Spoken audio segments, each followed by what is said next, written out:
Thokozani ke ngani zakwethu, Thokozani. Uyanibingelela umkhulu wasemakhosini indaba enhle exoxa ngofakazi. Nginibingelela nje namhlanje.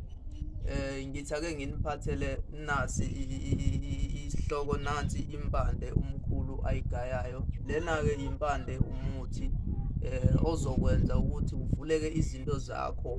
Noma ngabe kuthiwa bekufungiwe noma kuthiwa izinto zakho beyibophe kanjani. Uyawugquma ugeze uphalaze, kodwa-ke okufunayo ofuna ukwenza izinto ey'ningi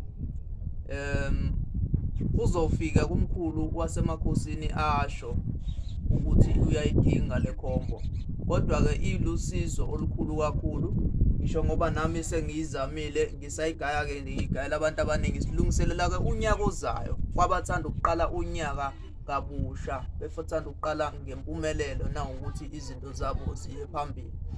Seningalithinta-ke nithinte umkhulu wasemakhosini, yazi inamba yami u-072 887 1995.